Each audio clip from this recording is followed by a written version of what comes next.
The House of Mystery presents Inside Writing, the radio show where authors discuss their writing process in all genres. You are back in the House of Mystery, and I'm Al Warren, of course, and side saddle, we've got Mike Brown. How you doing, Mike? Yeah, I'm like the Queen with my little wave there. Yeah, you're going to be on Oprah this weekend, I hear. Sure, yeah. Wow, here we go. So today we've got a great writer. He's got a lot of experience. His book, The Witches in West Memphis, was really an eye-opener, and I think great book. George Jarrett, thank you for being here. Thank you for having me. So, George, let's talk about you first. How did it all start for you? How did you get into true crime and writing and just all of this stuff you do? You know, it was kind of a circuitous route for me. I went to college. My plan was to be a lawyer. I was going to go to law school, and then I did the whole, the go to Europe for a month thing after I graduated, got my 4-year degree. And at the time I was married, I told my wife, I said, hey, I think I'm going to take a year off from law school and I need to get a job. And journalism had always fascinated me from the time I was a kid. I just, when I was in high school, I was the editor of the school newspaper. I loved to read newspapers. I looked like I was a younger guy at the time, but I'd be like an old man sitting in a restaurant reading a newspaper. So I just loved journalism. So I went to a local newspaper, talked to the editor, great guy. I consider him one of my mentors. He told me that I did a writing test for him. He says, you can write. You need to clean some of this stuff up. He goes, if you want to be a lawyer, why don't I hire you? You can go cover cops in courts, and you can, get a feel for the courtroom, learn how judges interact with attorneys, how they make arguments, all the things. So it just sounded like a great tutorial heading into law school. So I got a job. I started writing stories. Funny thing is I worked at a small newspaper, so I got to cover everything. I covered government, politics, business, education. And then about 7 months into my first job, there was a woman vanished, a college student. Her name was Rebecca Gould.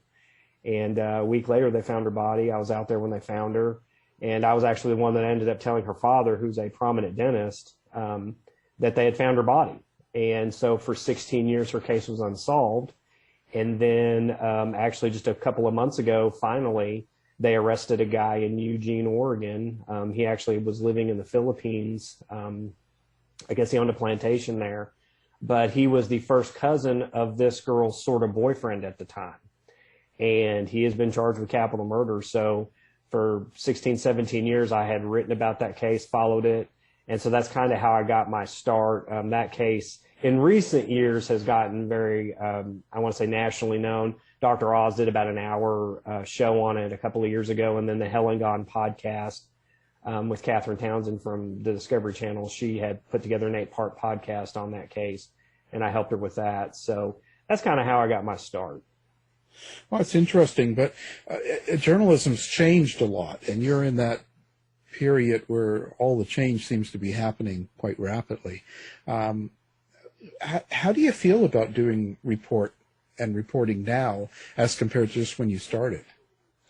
It's tough because, I hear there's a term out there called fake news, and it really irritates me to no end because basically when you hear the term fake news by a lot of people, what that means is if you report on something they don't like, they think it's fake, and that's wrong. Everybody, there's not a human being on this planet that doesn't have biases to some degree in some form. But, most of the journalists I've worked with through the years, I know journalists all over the country. Well, I know journalists all over the world. And, so I guess that's probably the hardest thing for journalists now is that you go out, you try to honestly cover something, and then there's a percentage of the population that doesn't like what you're covering. So then it's fake. And, it's like I told somebody, a real good friend of mine, he was mad about journalists and some of the stuff that was being covered in the political arena recently. And I said, hey, you have an option here. Go do it for yourself. If you think you can do a better job, if you think you can be more accurate, hey, there are doors open. Go run through those doors and you can do the same job. So I think that's probably the toughest thing is just because being a journalist just in general is a really hard job that you don't get paid a lot for. I told a bunch of college students one time, I said, as a journalist, I have to be an expert in all these different areas. I have to be a criminologist. I have to understand how, it's crazy, but I write a lot about like crops, commodities. So I have to know a lot about soybeans on a given day. A couple of days ago, I was writing stuff with the legislature here in the state I live in.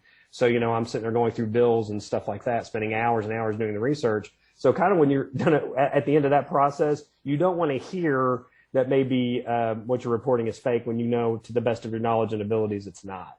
Yeah, but that seems to be the climate, because even I get messages and emails all the time saying I work for the government or whatever. You get accused of things.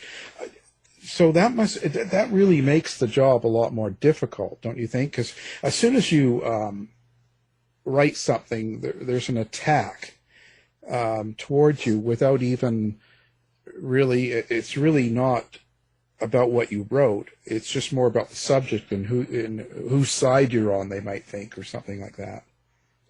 Yeah, I mean, it's kind of like they expect you to take a side, and it's like I don't have any sides. I mean, going back to politics, I've met a lot of Republicans I like, a lot of Democrats I like. I've met a lot of Republicans I can't stand. I've met a lot of Democrats I can't stand. You can go back and look at my reporting record through the years. I've gone after Republicans and Democrats with the same litmus test. If you do something that you're not supposed to do, if you do something illegal, if you do something immoral or wrong or something, if you go out and tell your constituency that you're going to support some initiative and then you don't support it, or you are actually against it, when the reality of it is when you actually go in and vote and do your job and you're actually against it, then I report on it. And I have equally made both sides of the aisle very, very angry at me, which means that means I'm doing my job. Yeah. Oh, for sure. But when you say, to someone, oh, well, you don't think I'm doing a good job, you go out and do it. But a lot of people think that they can do it better by just sitting at home and being on the internet. And there's so much stuff out there, we'll say, that's just not very legitimate. Yeah, I mean, I try to tell people all the time, hey, if you're watching YouTube and somebody puts on a lab coat, they're probably not a scientist or a doctor, so don't listen to them. I mean, well, I saw it on YouTube, it must be real. I saw it on Facebook, like, no, you didn't see it, or you did see it, but it's not real. So like, I wrote about, I'll give you for instance, I write a lot about COVID-19. And the numbers. And I hear all the time people are like, oh, I don't believe these numbers. And I'm like, well, we've only been calculating these numbers with this specific way of calculating them for 100 years. Since 1918, when the Spanish flu, killed millions of people all over the world. I mean, a worldwide pandemic is something that you can expect. I mean, most people don't know this in this country, but far more people have died from viruses, smallpox, polio, all these other things, than have ever died in war. So our government, basically, if you boiled it down to two primary functions through the 240 some odd years of history we've had this country, the two major things that this country has dealt with through the years, actually three, economic depressions and recessions, wars, and pandemics, viruses, diseases that impact the entire population. So this should be expected. Those numbers are real. They're going to get worse. I told a friend of mine yesterday at the gym, he's like, I just don't believe 500,000 people have died from this disease. I said, you're totally right. 500,000 people haven't. It's a whole lot more. Yeah. Because that's what we always find out when they go in and do the autopsy of the event, is that they find that many more people died from it. It started much earlier. That's what they're going to find, because that's what they found in every other instance. Yeah. Well, I heard it's not real. Yeah. Yeah. I mean, I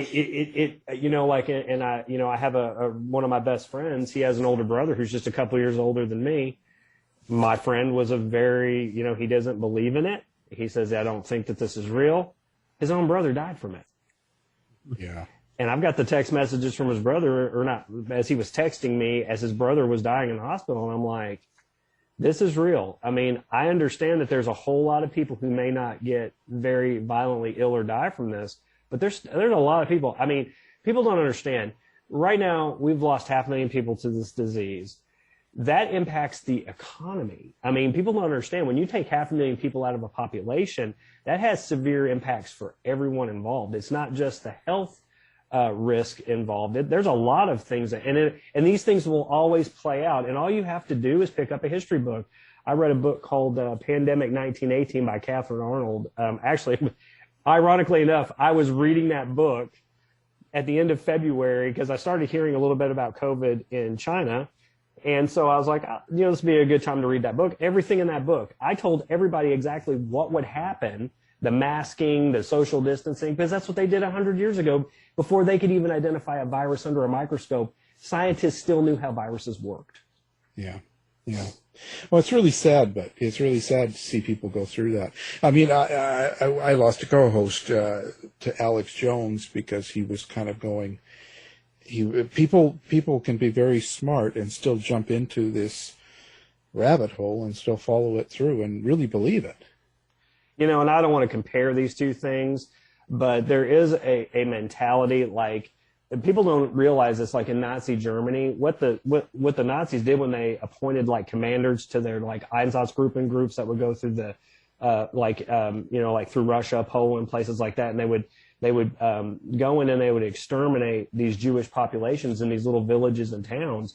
Well, they had what they called an Einsatzgruppen, which was these 4 groups, and they were commanded by guys who had PhDs. And what it is they would go in and they would indoctrinate the guys with the PhDs. And then these guys, if you have a PhD, you obviously have a very articulate, you're bright, you have an articulate mind. So they were able to talk to their soldiers and make them believe that even though these horrible atrocities they were committing they were right. And so the Nazis were very good at finding highly educated people to run these groups. And so, I'm always afraid here in this country. I know some of the smartest people I know, they will say things to me that are absolutely absurd. Yeah. It's just the times, and I hope it swings back. But and what caught me was, it's funny, we're not really, but we were going to do a week series on the West Memphis Three, and I was scheduling people to come on, and I couldn't believe the vicious attacks that these people, and I joined a couple of groups on Facebook just to kind of get the feel, and I had some of these people lined up and I was getting it together, but I couldn't believe how vicious people were with each other about this case. Geez, it must have been real hard for you. You must have been accused of being a Satan worshiper or all sorts of things. Literally the exact words. I mean, I would get emails, phone calls, people who, and there's an interesting part of the West Memphis Three case. I didn't start writing about it until 2008. And what happened was they had what they call post-conviction hearings. And so literally there were hundreds of hours of post-conviction hearings in Jonesboro, Arkansas. Well, the newspaper I worked at the time was just down the street. It was an Associated Press newspaper. And so I would cover all these hearings. The hearings lasted probably 3 times as long as the actual trials, both trials, for the guys convicted. And I tell people all the time, the first time I walked into a courtroom, it was in April of 2008. I was there to cover a 20-minute hearing. What had happened is we had an EF4 tornado had come through, had ransacked a big part of Arkansas. It was one of the longest continuous track tornadoes ever recorded. It was an EF4, 122 miles it had tracked. And so you guys had mentioned Oprah earlier. Well, there was a rumor going around that she was going to come. There was many towns impacted. Several people had died. That she was going to come and do like one of her community giveaways. And it was between one town in Arkansas that this tornado hit and another town, I think in Kentucky. And so I told my boss at the time, I'm like, hey, if Oprah shows up, I got to be there. You can't not be there for that. So, well, coincidentally, I will just divulge this to you, and I'm sure this will be a shock to my former editor. My daughter had a softball game in the same town that day. So I went there to cover that. Well, as I'm sitting there, she texts me and says, hey, can you cover West Memphis 3 in the morning? And I'm like, sure, because they were going to have a hearing. Well, I looked at a friend of mine. I said, what's the West Memphis 3? And him and I started talking, and I'm like, oh, yeah, they did a documentary about it back like in 1996. And I had seen the documentary, so I kind of remembered it. So I went to this 20-minute hearing. I met Dennis Reardon. He was Barry Bonds' attorney in this Balco steroids case. Well, he was representing Damien Echols pro bono at this point. And he was flying from San Francisco for all the hearings. Super nice guy. I talked to him for a little bit, but then the judge, we get into the courtroom, he gags everybody, says, I don't want to see this in the newspapers, blah, blah, blah. So they gag orders put in place. And at that point, I thought, okay, well, this will be the end of this. We had a reporter who had been covering the West Memphis Three from the day the bodies were found on the ditch bank. Well, I went on a trip to Florida early in the summer, and I get a call from my boss again telling me that that reporter had been fired. And because I had covered this one hearing in a whole newsroom full of reporters and editors and everything else, I suddenly became an expert on the West Memphis Three. So when I get back off vacation, they were going to bring in some of the most high-powered forensic pathologists in the world to testify about the evidence in the case. So I'm sure you guys are familiar with Dr. Warner Spitz. Right. He came and he testified for several days, and he just absolutely chewed up and spit out the prosecution's case. And I will say this, the first time I walked into the courtroom, the first time I saw Jason Baldwin, I thought, okay, there's a very heinous child killer right there. I had no reason to believe that the prosecution and the police had gotten this case so wrong. And so Dr. Spitz starts testifying. Around this time, it's amazing, back during that time, people would actually take vacation from around the world and come to Jonesboro, Arkansas to listen to these trials or these post-conviction hearings. And so there was an attorney from Philadelphia, him and his girlfriend. They were there for the whole week when Dr. Spitz was testifying and some of these other guys, Dr. Michael Bodden. And I was sitting out in the hallway with his girlfriend, and she's talking to me. She's like, so do you think these guys did it? And I said, yeah. I said, the prosecutor couldn't be this far off. Could the police really be this far off? And so she said, just tell me, what is the most compelling piece of information that leads you to believe that these three did it? And I said, okay. Well, I didn't have anything, so I just blurted out confession, Jessie Misskelley Jr.'s confession. Right. And she said to me, have you ever read it? And I said, no, I have not. And she said, well, go read it and tell me what you think. So I went back to my office that night. I pulled out his confession. I threw it up on the desk. I started reading through it. It was laughable. He got nothing right. I mean, this is what I know. I've covered, I don't know how many murders now, probably a dozen, 2 dozen. I can't even keep track of all of them. And one thing I know about authentic confessions now is that an authentic confession will tell you things about the crime scene or the crime that you didn't know before, number one. So, and then there's an explanation as to why the lamp is knocked over here and why there's blood splatter on this window, why this certain object has been removed from the house, and all these other details. And his confession did none of that. In fact, his confession was wrong. He said that the boys were kidnapped in the morning. They were not kidnapped in the morning. He said they were on their way to school when they got them. That's not true. He said they were tied with ropes around their arms and ankles. Not true. They were tied with their shoelaces. When asked to describe the place where the bodies were dumped, he could not do it. He tried to draw a diagram of what it looked like. He got everything wrong. There was nothing that he got right. So they take this confession, quote unquote, to a magistrate, and the magistrate even tells him, this will never work. I mean, this doesn't match anything in the case. So then they magically go back the same day. They turn the recorder back on, and magically he gets some of those details right to a degree. And then that's when the arrest warrants are issued. So as I'm listening to these forensic experts testify, it was becoming plainly and clearly obvious to me that there were major holes in this case.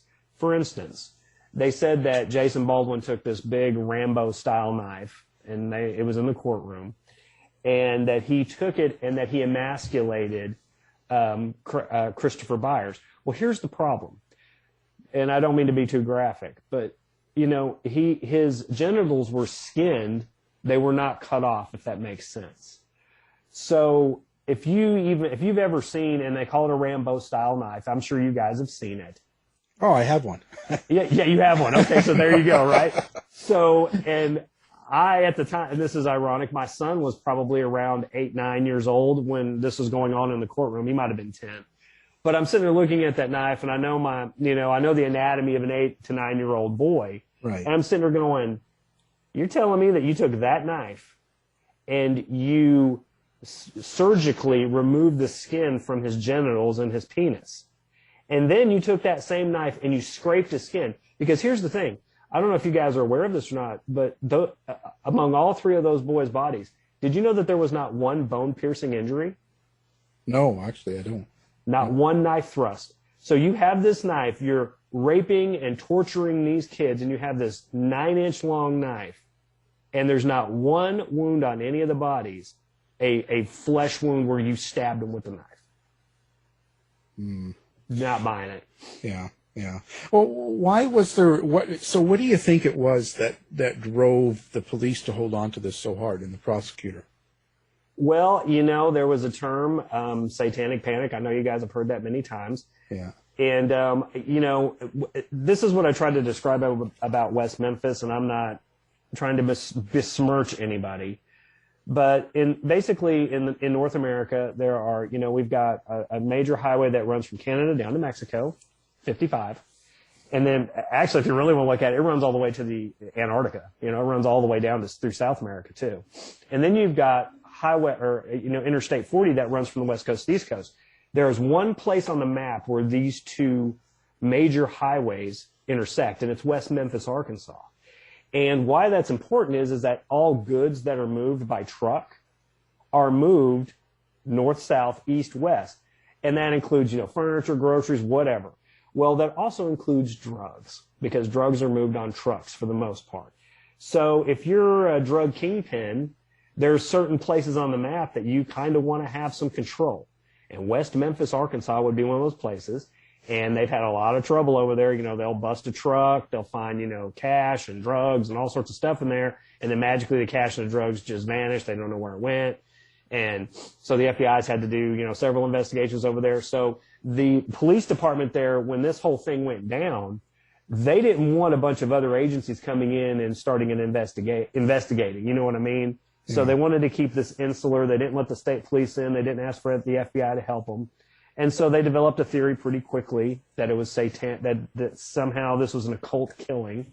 One of the guys, a guy named Steve Jones, who was present when the bodies were found, he was a social worker who had worked with Damien Echols.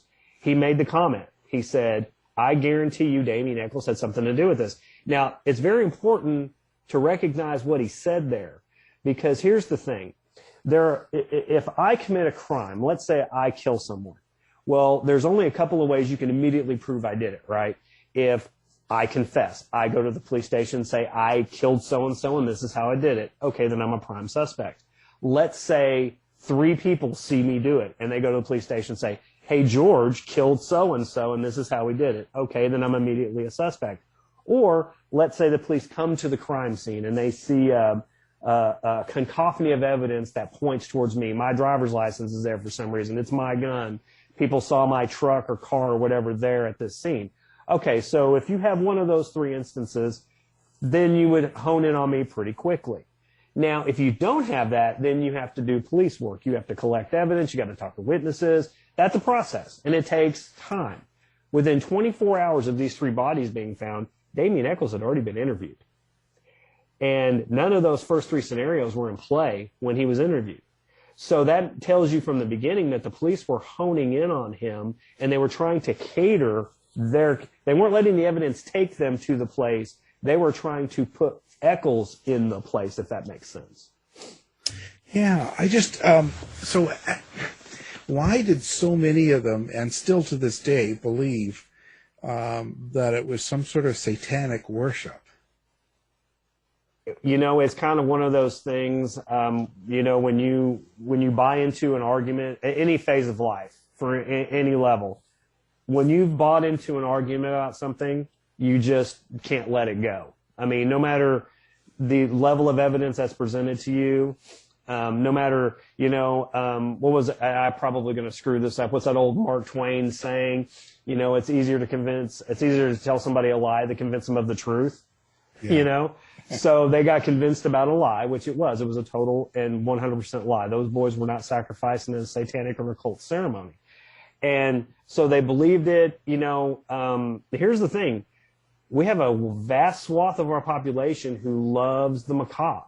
They're into true crime. They're into satanic, not into it, but I mean, like studying it, like reading about it. And so there's just a lot of people who are into it. They bought into this false premise. And the problem is, and I told Damien Echols this when I interviewed him when he was on death row. I said, what the problem is for them now is that science has really advanced, in the last 15, 20 years. And so now some of these false, these arguments are just proving to be false, and it's being proved out by just good science. And so, I would say this. I would say it's probably 75-25 now, people who know about the West Memphis Three case. I think 75% of the people who know about it now don't believe these guys had anything to do with it. But there's still that very vocal 25%, and I hear from them every now and then. I mean, they tell me I'm a Satan worshiper, that I'm Lucifer, that I'm on Damien Echols' payroll. I'm like, I guess I need to give him a call and tell him he needs to start sending some checks my way because I haven't seen any yet. Yeah, they're getting lost in the mail, I guess. Yeah, that's the thing right now, right? The mail. Yeah. Well, because I think, geez, three of the people I'd lined up, like even William Ramsey, there's some of these people, and they're really big into the Aleister Crowley thing, and yep. that, anybody that had anything good to say about Damien Echols or any of them, they would look for things. Oh, look he's holding his fingers just this way, in this circular way. He must be part of the Aleister Crowley thing. And what was that band? There was a rock band. Was Stone Temple Pilots or somebody that was? No, Metallica was a big time supporter of the West Memphis Three. Yeah, and so they just link everybody to it, and it just gets a little bit too crazy. How did you feel about Damien Echols when you actually talked with him? It was interesting. He wrote me a letter. It was in the spring of 2010. Walked in one day, saw it sitting there. His penmanship was great. I mean, he very neatly written letter. And, when I went down there, it was in June of 2010. I actually spent some time with his wife, Lori, interviewed her. I actually went out and ate dinner with her one night. I told her, I said, everybody on the planet thinks you're like, oh my, crazy. You know that, right? I mean, and she laughed, and she's like, oh yeah, because she's this highly educated, affluent woman who married a guy who's sitting on Arkansas's death row, for the heinous murder of 3 children. And so I went down there, a photographer and we went and interviewed him. The interview was supposed to last, I think, 45 minutes. We ended up talking for about 4 hours. Damien was intelligent, or is intelligent, excuse me.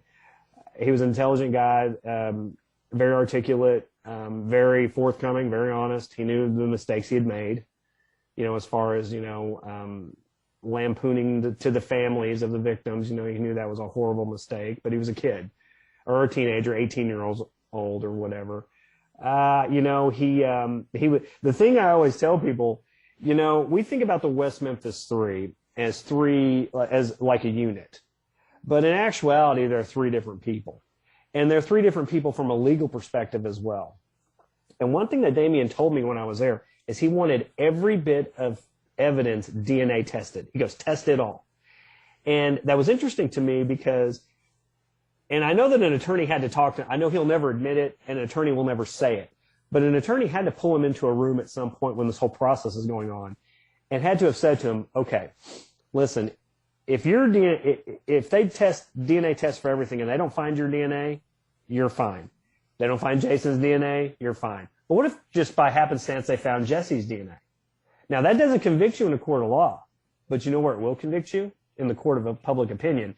And what they had done is they had raised so much awareness and raised so much money to get themselves out that literally if they had found, DNA from another suspect among the 3, then it would convict the other 2 just because we assume they're, like one unit.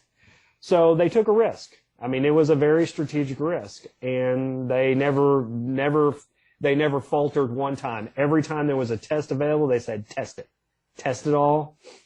Do all the testing.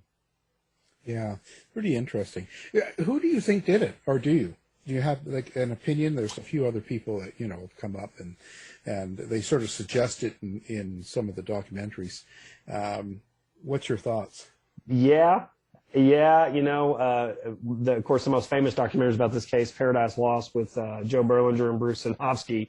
Right. And they I knew Bruce before he passed away, and I still know Joe. In fact, I saw him a couple of years ago. I used to spend a lot of time with those guys when they were putting together, especially the third Paradise Lost 3. They were in town a lot, and I used to talk to them about this case a lot. Of course, they pointed the finger at Terry Hobbs, the stepfather. And I've interviewed Terry probably 3 times. And, I told him one time when I was talking to him, I said, hey, he said, do you think I had something to do with it? And I said, I'm a journalist. I'm a writer. It's not my place to convict anybody for anything. I said, but I will say this. Your DNA was found on one of the victims. Your alibi witness says there's no way you guys were together when the boys disappeared. And I've interviewed him. He told me to my face, we were not together when these boys disappeared. Well, automatically, that means that he's telling a story. His alibi witness is telling a competing story. Terry's DNA is found on one of the victims, and he admits it's probably his DNA. It was a hair that was found on Michael Moore. And then, of course, there's another piece of DNA evidence found at the crime scene. It's a hair from David Jacoby. And so you have a stepdad, the guy that he was with, just previous. Now, we do know that he was with David Jacoby in the hour before the boys disappeared. That has been verified. So you've got a competing story, you've got DNA evidence at the scene, and then you've got 3 women. See, Terry's whole story is that he came home from work that day and never saw Stevie, never saw Christopher, never saw Michael, never saw the 3 boys, and that he went out and started looking for them at some point. Well, the problem is that we have affidavits from 3 women who were on their way to church. A woman named Jamie Clark Ballard and her sister and her mother, who saw the boys come through their backyard around 6:30 that night. And they told the boys that some family members were out looking for them. And Christopher told Jamie, he said, you can't tell me what to do. You're not my boss. And she said, well, your brother, because she was in the same grade as his older brother, Ryan. She says, well, Ryan's looking for you. You need to go home. Well, right about the time as they're pulling out and driving up the street, a guy who matches Terry Hobbs' description is motioning for the boys to come inside the house. Wow. It's a pretty... do you think it'll ever really be solved, this case? Probably. I'll say this. If you would have asked me the day before the guys got released, if they'd ever get released, I would have told you no. If you would have asked me on November 6th of 2020, if Rebecca Gould's murder case, which had been unsolved for going on 17 years, if it would get solved, I would say probably not. So I'll say this. Some other shoe would have to drop, like there would have to be a full, real confession from somebody, more than likely. But that's probably, at this point, it's so ironic to cover a case like this, because now you're getting to the point in life where literally some of these characters and people who are involved in this case, they're literally starting to pass away. John Mark Byers was killed in a car wreck last year. And so he's gone now. He was the other stepfather that a lot of people thought had something to do with it when the first documentary came out. So it's getting to the point where a lot of the attorneys are, I see some of these guys on TV now and I'm like, man, he looks really old now, I mean. Yeah. So it would have to be something, maybe if the new enterprising prosecutor came in. I always thought it was funny, Scott Ellington, the prosecutor in the case that let these guys go. He used to just get blasted because of the way it went down, the Alford plea and all this other business. And I always defended Scott to a degree. I'm like, well, they could have spent the rest of their lives in jail. He let them out. I mean, it may not be the perfect resolution to this, but those guys have been out of prison going on 10 years now. I know. I've talked to Jason. I've talked to Damien. They like not being in prison. So he did help them to a degree. Yeah, I wonder, but if the impact of this case and what we've learned from, especially lately, not just this case, but many cases, about the justice system and how unreliable it can be, and will this ever happen again? This type of case. Do you think the Satan worshiping and all getting behind an idea that's not really provable? What's funny to me? I mean, I've been in a courtroom a lot of different states, and it's all kind of a mismatch of the same stuff. And what I'll say is this about that. Our justice system is not about getting justice. It's about who tells the best story once you're in the process. Yeah. And I have advocated for this, and I still advocate for it. I think we need a professional juror system in this country. The last group of people that you want, if you're accused of some heinous, horrible crime, is a group of your peers deciding whether you did it or not. And, my wife's a teacher. I mean, and I think teachers are great. I think plumbers are great. I think people who own businesses are great. They're smart in their own way, all that kind of stuff. But you don't want them going into a courtroom determining, trying to determine what evidence is more powerful than other evidence. I mean, because here's the thing. So in a courtroom, this is how the jury takes their cues. The judge, the prosecutor, and then the defense attorney. So automatically, if you're a defendant, you're at a significant disadvantage, because anytime the judge says, hey, you should take this evidence, you should be more compelling to you than this bit of evidence, and they don't just directly say it. It's kind of like this. So in the West Memphis Three case, I'll give you an example.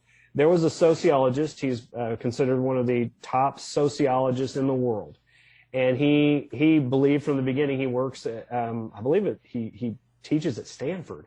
And he's an expert on false confession. And he immediately went through this whole thing. He thought that Jessie Misskelley Jr. gave the worst false confession he had ever seen. Among all the false confessions he had written about and studied and testified about in court. And this guy, there is no way he wasn't an expert. Well, in the West Memphis Three case, he was not designated as an expert. He was able to give testimony, but in a very limited way. And this was all decisions made by the judge. Well, if the judge is making this decision, what is that telling the jury? It's telling them, even on a subconscious level or even on a conscious level, you should not put as much gravity to this guy's words. The gravity's less. Now, they had the paper, the guy who got his PhD at a diploma mill in California, who was a supposed occult expert. He was classified as an expert at the trial. So what is the judge telling the jury? You better listen to this guy because he knows what he's talking about. So, that's tough. So what do you, how do you qualify a jurist then? Who decides that? That's kind of a tough one. We can't even get qualified people running for government, right? So. Yeah, I mean, that's absolutely true. I don't know how we would implement a professional juror system, but we need to have jurors who understand the weight of evidence. Like I was giving you guys a laundry list of things about Terry Hobbs just a second ago. His DNA is alibi witnesses' DNA being at the scene. Well, I gave you that whole litany of stuff. Well, as a juror, you've got to pick out of all those which would be the most important. Well, obviously, one thing we're going to do is we're going to say, oh, DNA, that's the most important. Well, here's the funny thing. Of that list I just gave you, the one piece of evidence, the two pieces of evidence that you can make an argument against for sure are the DNA. Because Terry Hobbs, that hair could have gotten onto Michael Moore by secondary hair transfer. David Jacoby's hair could be at the crime scene through secondary hair transfer. These kids and these people are all kind of hanging out. So there's an argument as an attorney. Now, what is the only argument you have against Jacoby and Terry telling two opposite stories? The only thing you can say is one of them's lying. Well, how do you prove that? Yeah.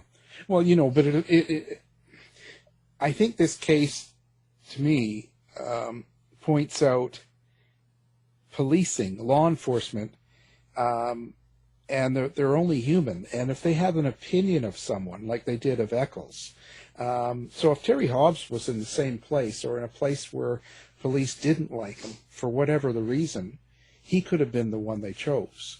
It's right. really about feelings and opinions of people more so than evidence. And this is a perfect case that points to that. Absolutely. Agree 100% wholeheartedly. And this is how you know. From the first hours of the bodies being found, they said this, everyone, involved. The police officers, you can go back and read the reports, the notes, go look what was in the media, go look, use any litmus test you want to use. They, from the very beginning, said this was a satanic or an occult killing, and they had already identified the type of person that they thought could committed this crime, not based in evidence, based in personal theory. Yeah, it's terrible, actually. I think people have to realize that it's not that necessarily that law enforcement are bad people. There's a lot of good people in it, and they want to do good, and they want to solve crimes, but they're just people, and they have the same feelings of you and I. Yeah, it's something that I always like to do, and I've got lots of friends who are in law enforcement. Some good friends of mine, and they're in law enforcement agencies, pretty much all over the country. But one thing I always like to do is if I've got a case that's just like crazy, like the police are just not, I don't think they're doing a very competent job. I don't, of my own opinion, go out and talk about it. What I will do is I will take that case and I'll go talk to some of my other friends in law enforcement. And almost universally, when I bring them a case that I think is just nuts, or they're just they're off their rockers or off the wrong path, I've never had a situation where someone from another police agency said, "Hey, George, I think you're wrong." A lot of times they look at me and go, "What are they doing?" And I'm like, "I don't know." Yeah, that's good. Why did you write that book? Why did you, what was the, what was in your mind at the time of actually sitting down and deciding to write a book? Being a journalist, you write pretty much every day or a lot of days out of the month, you spend writing. And so it's kind of like a natural progression that at some point you would want to write a book. One thing I noticed is I was going to a lot of like colleges and high schools, and I would talk about this case, and it's laborious. Like there's a lot of information. There's a lot of stuff you have to get through. And so I thought to myself, okay, I had all these extensive notes. I had been in the courtroom for all these hours. I'd been on death row. I'd interviewed everybody in the case. I had interviewed the jury foreman. Him and I almost got into a fight at the gym one day because he was so mad about some of the stuff I wrote. And so it was just kind of like a natural thing. I'm like, okay, I'm going to write this book. I'm going to concisely put all this stuff in the book, and then everybody will understand, why these guys got released, and they should have got released. I mean, I told Damien Echols when he was sitting on death row to his face, I said, "Damien, I don't know if you did this or not, because that's not my job as a journalist. I wasn't sitting on the ditch bank when the bodies were dumped. Now, as a responsible citizen, I could be a juror in a capital murder case. I could have been a juror in your case. Could I have convicted you in a court of law? Absolutely not." And so that's where I put it. So I wrote the book because I wanted people to understand how this case was laid out, and the stuff this is the thing. You talked about William Ramsey and some of these other guys who talk about this case. Yeah. They will bring up things that were never brought up in a court of law. And that is where the problem is. We're going back to the fake news and all this other stuff, is they will bring up stuff that was never presented as evidence in court. Well, here's the problem. If I'm making an argument against you and it's almost a dishonest argument. Just let's lay out everything that was laid out in court, and then let's come to an opinion. And so that's kind of why I did it. And of course, the last chapter of my book is actually about a totally different case, but it's in the same judicial district as the West Memphis Three.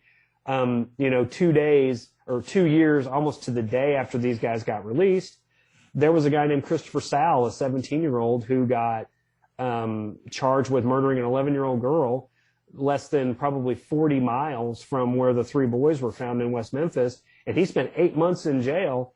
And at the end of it, they found a sperm cell in her body, and they DNA tested it, and it didn't belong to him. So, and he had confessed. And his confession had some things that were, you'd read it and you go, oh, well, he knew a little bit about it. But then, in retrospect, you really look at it, and you sit down and go, okay, if I told someone that a body was found in water, and how did they die, what are the chances that a person of average intelligence would say they drowned? Yeah. So he didn't really know anything. And, the guy whose sperm cell, actually, the donor of the sperm cell, he actually had a lengthy criminal history and come home early from work and was another neighbor of this little girl. So, and I think they tried to find a little shoe print inside his Jeep. And if you go back, and he's been convicted of rape, he's never been charged with a murder, but he's in jail for like 30 years now. But the prosecutors believe he did it, wholeheartedly, and they let the other guy go. Yeah, it's kind of crazy. Mm-hmm. I tell people, had it not been for one sperm cell, that dude would be on death row right now. Yeah. So, and Echols, have you talked to him since? Yeah, I have. I talked to him. Let's see. I've talked to him a few times. Let's see. I want to say 2017. Yeah, 2017. The state of Arkansas, and you guys might remember this, they were going to execute like 8 people in 2 weeks because their drug cocktail that they used to execute people was about to go out of date. Yeah. And so they only ended up executing actually 4 people, but he would have been one of the 8. It would have been if he had still been on death row.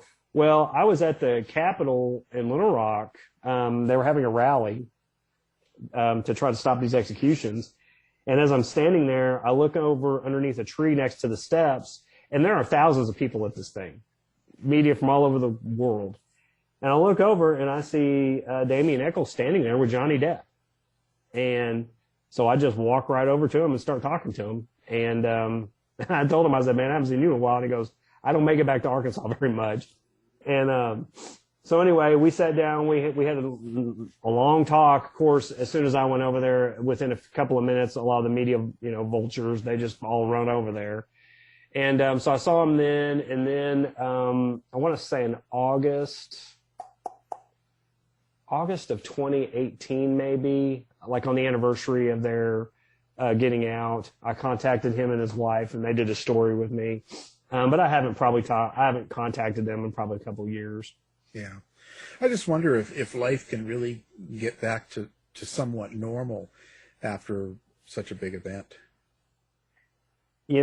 Jesse moved right back into the trailer that he was living in the day he got arrested. I mean, at the Lakeshore trailer park there in West Memphis. I always tell people, getting back to his confession, because I think that's really the only thing that anybody can hang their hat on. Yeah. And one thing that they'll hang their hat on is that he confessed multiple times. And I went to Dan Stidham, his original defense attorney, who's a judge now. I went to his office one day out of the blue. I just showed up in Paragould, Arkansas, walked into his office. I said, I want you to explain something to me, Dan. How can he know detail as time went on? He confessed 4 or 5, I don't remember how many times. As he confessed each time, how did he know more details? And Dan just laughed at me. He goes, because he was at trial. He was learning stuff. He learned new things, and then he was able to spout it out. And I was like, okay, well, that makes sense. But I always tell people there's one thing, and they can't get around this one detail in his confessions. He gave one detail in all of those confessions that is absolutely refutable. The detail he gave was that 2 of the 3 boys were sodomized. They were not. The state medical examiner admitted during the post-conviction hearings that there's absolutely no evidence that the boys were sexually assaulted in any way. There's none. There's zero evidence. Dr. Richard Suverin, you might know, you remember Dr. Richard Suverin? He was the forensic, and I always say this wrong, I'm going to say it anyway, odoncologist who identified Ted Bundy, the serial killer. Right. He told me, he testified at a hearing one time, and I said, hey, he said, no, there is no evidence. He said, at all. He said, there's no sperm present. There's no sexually transmitted diseases. There's no anal tearing or bruising at all. And it's really graphic and horrible. But they took the 3 boys' anuses and they blew them up on these huge pictures and put them in the courtroom. And even to the uneducated, uninitiated eye, you could see that there was no damage to them at all. And Dr. Janice Ophoven, who is she is the preeminent forensic pediatric pathologist in the world. And she said, she's testified in court. She looked at the judge and she said, this is a violation of responsibility. And she was talking to him and everybody else involved in this case because there was no evidence that the boys had been sexually assaulted at all. Crazy case. Now, do you have a website available so people can come and call you names? And I pretty much just stick to social media now. I was going to start a website back in the day, but the thing about it is that social media is so much more, the reach is just, it's unbelievable. I mean, it's a different animal. I mean, I was reporting at a time and writing at a time before social media. And, you can reach me on Facebook, Instagram, My email address is out there. I mean, people who want to say horrible things to me, they always find me. It's incredible. Yeah, they've got the time. Yeah, they do. I'll tell you, they can get it all at once too. It's great. I love it. Wow. So how's the COVID been for you? Has it affected the way you write, or does it affect any of your creativity? I don't think so. I started trying to write some, like, I wrote a fiction book that I'm working on right now, and it's decent. Like, I've got a couple of really good friends who are very honest. And if I'm wasting my time, I'm like, hey, if I'm wasting my time, I don't want to waste my time. So I don't think so. It's kind of weird, you know. For a couple of months, I was stuck in my house. I've got my daughter's in college, and so she had to come home from college. And my son actually graduated from college, and he's, you know, he actually got a job in the middle of all this and is making actually doing very well for himself. I don't think so. It's weird though, because I like being around people. I like going in. I mean, I hate to say it, but I mean, like, you know, some of the people I write about, some of those heinous people in the world, I mean, you know, there's an interaction with those people that I kind of miss having, because you want to, you know, somebody asked me one time, like, I wrote about a case where this father and son were convicted of brutally slaughtering a mom, a dad, and a little boy, and they took this little girl, and they kept her in a barrel out in a garage, and they only brought her out to rape her and torture her. The case is among the most brutal cases you will ever read about or research. And in fact, I had a woman one time, a producer for a show in California. They wanted to talk about some of these murder cases I had covered. And in this, they asked me for a couple of stories. Well, in the cache of stories I sent them, I sent them this story. And right before we were about to go on, the woman's like, I can't even believe that you can write like this. Because I gave very, very finite details. I mean, it was awful. And so I do, like, and I talked to the two guys who got convicted. I was sitting right next to one of them when he got convicted of quadruple homicide. And so I do miss the courtroom, the interaction with people, going out. And, you know, it's, you know, like, I like talking on Zoom call. I mean, I'm on a Zoom call almost every day. It's like, you know, but I'll tell you this, it's a little bit harder. Like, I was telling you guys, I had discovered that a guy named Paulie Litowski, or Paulie Lit as he's known in Hollywood, was actually living in the town, working out in the same gym I work out in. I'd seen him 1,000 times. He'd been there a couple of years. Just a nice guy, younger guy, 25-ish. And he's running this huge yarn business, like one of the high-end yarn, like one of the better high-end yarn producing companies in the United States for high-end clothing, you know. And he was just living in New York, had a crazy idea, and wanted easy access to cotton. Well, there's cotton all over the Mississippi Delta, so he just found a huge warehouse where he could set up his machines and start producing this high-end cotton. And so, but yeah. It's crazy. Well, it's been an interesting hour, and I appreciate you taking the time. Our guest has been George Jared, and of course, the book we're talking about, Witches in Memphis, and it's West Memphis Three, Three False Confessions. You can look him up. You know, find him on Facebook. Send him some nasty notes. Yeah, that's what I like. The more, the better. You know, keep him alive. To find out more about our show, guests, or to listen to past shows from our archive, please go to www.houseofmysteryradio.com.